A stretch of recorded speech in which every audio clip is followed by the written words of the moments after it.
moderator dalam presentasi kali ini diadakan saya Putri Dina Apriliana dengan NPM 23520111044 Dan saya Yustitia Syawalani dengan NPM 2352011039. Saya Syabul Wijaya, NPM 2352011031 dan rekan saya Muhammad Amin Najib, NPM 23201754. dan dosen pengampu mata kuliah hukum acara dan praktik peradilan perdata Dr. Ibu Yulia Kusumawardani, SHMM.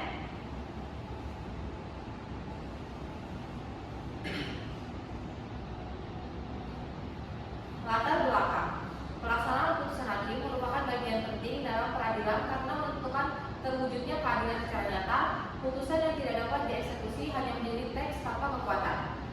Namun dalam praktek sering muncul hambatan seperti ketidaktahuan pihak kalah, salah tafsir amar putusan, dan keterbatasan kewenangan eksekutor. Oleh karena itu diperlukan pemahaman yang jelas mengenai mekanisme eksekusi serta pihak yang berwenang agar pelaksanaan putusan berjalan efektif dan tujuan peradilan dapat tercapai. Rumusan masalah dan tujuan. Rumusan masalah yang kami gunakan di sini ada 3. Yang pertama, siapa yang berwenang melaksanakan putusan hakim dan dasar hukumnya. Yang kedua, bagaimana prosedur pelaksanaan putusan sesuai dengan hukum acara. Dan yang terakhir, bagaimana mekanisme perlawanan terhadap pelaksanaan putusan dari dasar hukum dan prosedurnya. Tujuan penulisan. Yang pertama, menjelaskan pihak berwenang melaksanakan putusan hakim beserta dasar hukum dan kewenangannya. Yang kedua, menguraikan prosedur pelaksanaan putusan sesuai dengan ketentuan hukum acara. Dan yang terakhir, menjelaskan bentuk dan mekanisme perlawanan terhadap pelaksanaan putusan secara implikasi hukumnya. Selanjutnya akan dijelaskan oleh rekan saya. Di sini saya akan menjelaskan mengenai pihak yang berwenang melaksanakan putusan. Ketua pengadilan memiliki kewenangan penuh untuk memerintah pelaksanaan putusan. Pelaksanaan eksekusi dilakukan setelah penetapan ketua pengadilan mengeluarkan penetapan eksekutorial. Ketua pengadilan mengeluarkan penetapan eksekutorial melalui berbagai jenis yang menjadi dasar dari pelaksanaan eksekusi. Yang pertama ada anmaning atau teguran. Anmaning atau teguran adalah peringatan langsung dari ketua pengadilan kepada pihak yang dikalahkan atau pihak yang kalah untuk melaksanakan isi putusan yang telah berkekuatan hukum tetap atau yang telah inkrah. Kemudian yang kedua ada penetapan sita eksekusi. Penetapan sita eksekusi adalah perintah dari ketua pengadilan untuk menyita barang-barang milik dari pihak yang kalah sebagai upaya untuk jaminan melaksanakan isi putusan. Selanjutnya ada penetapan eksekusi real. Dan penetapan eksekusi lelang.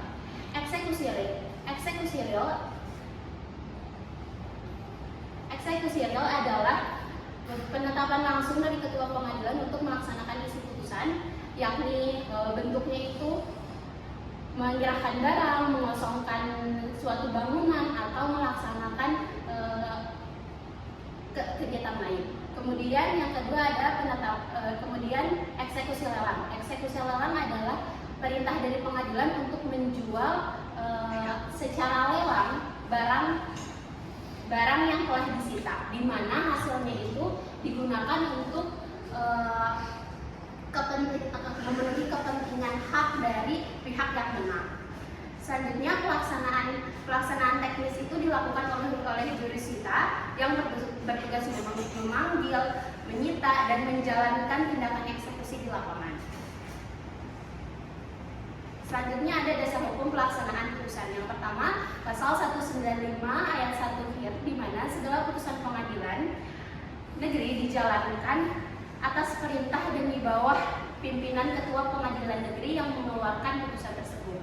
Kemudian ada pasal 206 hir, ketua pengadilan berwenang untuk memanggil pihak untuk ditegur untuk melakukan isi putusan dengan sukarela dan dengan waktu yang telah ditentukan. Kemudian ada pasal 207 hir, apabila pihak yang dikalahkan itu sudah ditegur tidak memenuhi peringatan tersebut, maka ketua pengadilan dapat memerintahkan untuk menyita barang-barang yang dimiliki oleh pihak yang dikalahkan.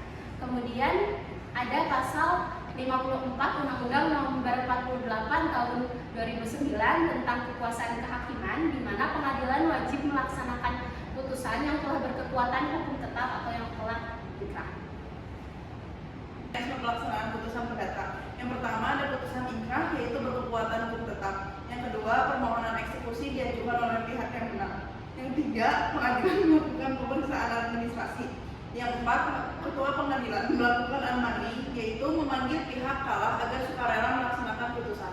Yang kelima, jika tidak dipatuhi, dilakukan sita eksekusi terhadap objek yang diputuskan. Yang keenam, eksekusi dilakukan melalui yang pertama ada eksekusi real, misal pengosongan, penyerahan barang, atau eksekusi lelang untuk penyelesaian perkara utang piutang. Yang ketiga ada pelaksanaan teknis, jurusita dan jurusita pengganti. Atau cara melaksanakan putusan hakim. Eksekusi adalah tindakan pengadilan untuk memaksa pihak yang kalah melaksanakan putusan yang sudah berkekuatan hukum tetap. Tahap permohonan eksekusi. Yang pertama, permohonan eksekusi mengajukan permohonan ke ketua pengadilan negeri. Yang kedua, ketua pengadilan memeriksa kelengkapan dan memastikan keputusan dapat dieksekusi. Yang ketiga, pengadilan memanggil pihak tereksekusi untuk unmanning atau teguran. Lalu diberi waktu kurang lebih 8 hari agar melaksanakan putusan secara sukarela. Yang keempat, jika tidak dipenuhi, ketua pengadilan mengeluarkan penetapan eksekusi kepada jurusita. Selanjutnya akan dijelaskan oleh teman saya. Ya. Kemudian ada jenis-jenis pelaksanaan eksekusi. Di sini ada 3, eksekusi real, eksekusi pembayaran uang, kemudian ada eksekusi duangsong. Yang pertama ini ada eksekusi real. Jadi untuk putusan seperti pengosongan rumah, penyerahan barang, terus perbuatan tertentu, jurusita itu melaksanakan langsung sesuai amal putusan. Kemudian ada eksekusi pembayaran uang, itu dilakukan melalui sita eksekusi terhadap harta tereksekusi. Kemudian pengumuman lelang di KPKNL, kemudian penjualan lelang itu merupakan hasil yang diberikan kepada pemohon eksekusi. Kemudian ada eksekusi duangsong. Eksekusi duangsong adalah uang paksa. Nah, ini dibebankan jika pihak kalah tidak melaksanakan amar putusan, ditagih seperti eksekusi pembayaran uang. Kemudian ada bentuk perlawanan terhadap pelaksanaan putusan hakim. Pertama itu jenis perlawanannya ada verzet. Verzet ini oleh tergugat, diajukan oleh tergugat yang tidak hadir saat sidang dan dijatuhi putusan verzet. Bertujuan membatalkan atau memperbaiki putusan agar perkara diperiksa ulang. Yang kedua, derden verzet oleh pihak ketiga, diajukan oleh pihak ketiga yang dirugikan putusan verstek untuk melindungi hak atau harta pihak ketiga yang terdampak eksekusi. Fungsi utama verzet untuk menanggungkan eksekusi sementara agar tidak terjadi kerugian yang sulit diperbaiki. Kemudian ada mekanisme perlawanan. Perlawanan diajukan tertulis ke ketua pengadilan negeri yang menjatuhkan putusan verstek. Kemudian pemeriksaan dilakukan seperti perkara perdata biasa, pembuktian, saksi, argumen hukum. Jika verzet dikabulkan, putusan verstek dibatalkan atau diperbaiki. Jika ditolak, putusan verstek tetap berlaku dan dapat dieksekusi. Kemudian di dalam deadline verzet itu pihak ketiga menggugat pihak terkait untuk membuktikan kerugiannya. Lanjut ke rekan saya.